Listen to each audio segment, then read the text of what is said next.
I loved its style. I loved its delivery and its pacing and its snappiness. It's a very well paced movie. Something I realized this time, and it made me love it even more, was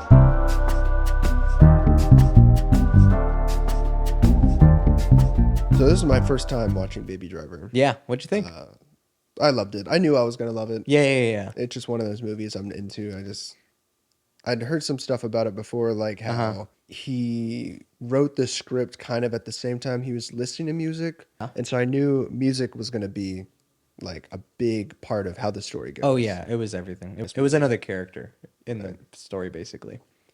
Of course, I love John Hamm and Jamie Yeah. Foxx, so Yeah. they're awesome. John Hamm. I always went back and forth on whether he was just purely like this evil, scary guy, or if he's just like a dude, kind of like getting by.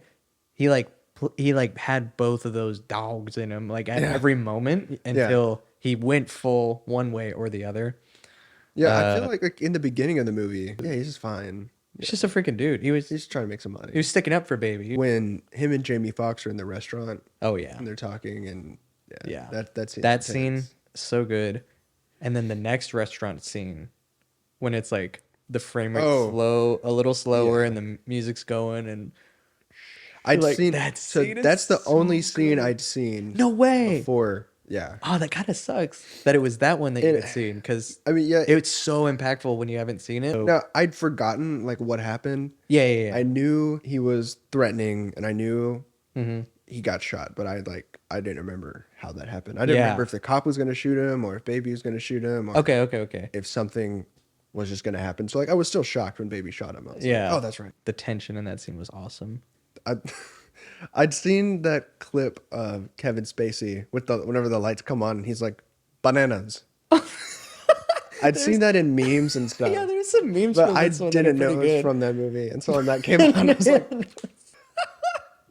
yeah, no, I was surprised that his performance was good. And that in the end, I mean, I thought he was gonna like try and kill Baby also, but I couldn't tell when the movie was gonna end. Like what was gonna happen at the end. Really? Like, was he just gonna get away with it?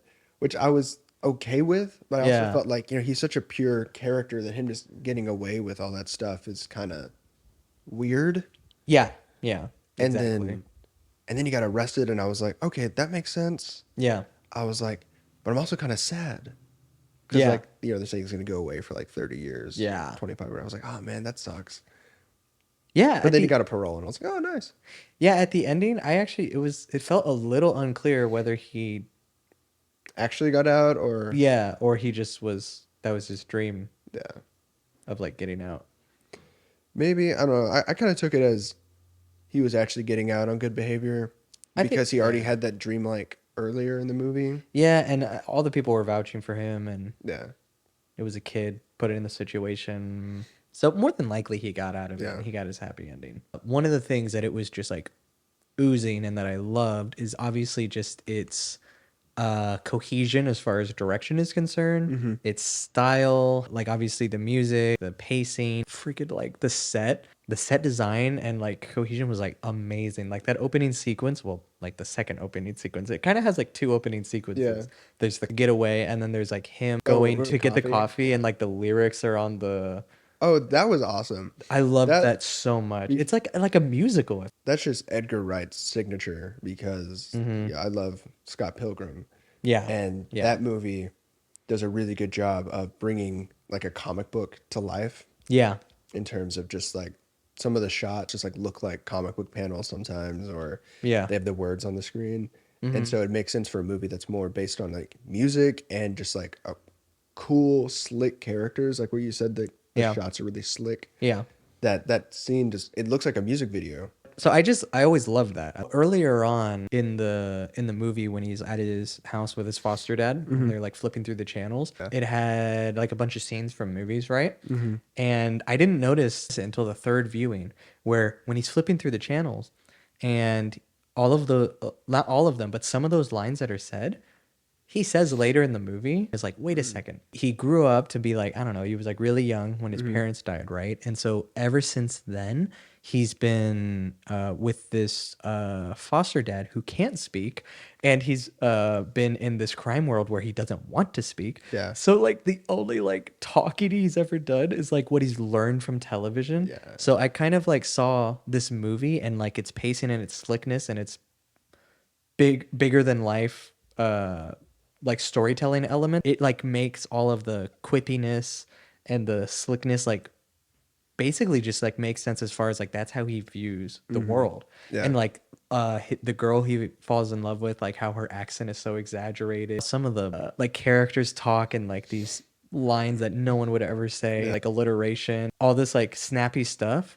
I was like, wait a second, is this movie basically being told from baby's perspective, and he loves movies and that's the only way he knows how to view the world and how to talk and how to listen to people talking? The set design of like the washing machines and everything so magical when they're together, it's like this could literally just be like how he sees all these things happening, and we're meant to be like that point of like from his point of view. And I never noticed that before. I thought it was just a really slick movie. But this, I don't know if they were going for that, but the fact that I kind of like realized that just made me love it even more, regardless of whether they were going for that or not. That's a good interpretation for sure. I think the only line that they point out that he says from movie is that Monsters Inc. line. Yeah. Yep. It already was just a cool, slick movie, and it's like, oh, maybe all of that also had another reason for being there other than just being a cool movie. You know what I mean? That was enough. I loved the movie already, just from it being a cool movie. Right. The humor was very good too. Like with the whole like the Mike Myers mask. That was hilarious. Jamie Foxx in general was really funny. Kevin Spacey had some good lines. His nephew. I mean, whenever Bats is like talking about how Baby didn't hear anything of their heist, and he takes earbuds out and he explains everything in perfect detail. Did you notice like all the times when there was like a song playing while there were shootouts and how the guns were timed with like the song? Yeah. I loved that so much. It happens like every time. Yeah, it's really putting your face on the second heist whenever they're about to get out of the car. And Baby's like, wait, I have to replay the song so that everything's in time. Oh, yeah. Then, yeah. I feel like it's really noticeable at the arms deal shootout. Yes, that one. Yeah, that one felt the coolest because there were like so many machine guns and there were lots of triplet timings and tequila. Yeah, that scene was awesome. That shot, like the semis are like just backing out and they're doing that shot is like real. It's practical. Really? Yeah. I figured a lot of the stunt driving was practical. Yeah. A lot of it was really impressive. Yeah, but like that scene, the first time I saw it, I was like, there is no way. It's too smooth. It's way too dangerous. I'm like, there's no way. And every time I see it now, I just like tense up. Like it is so terrifying that like someone did that.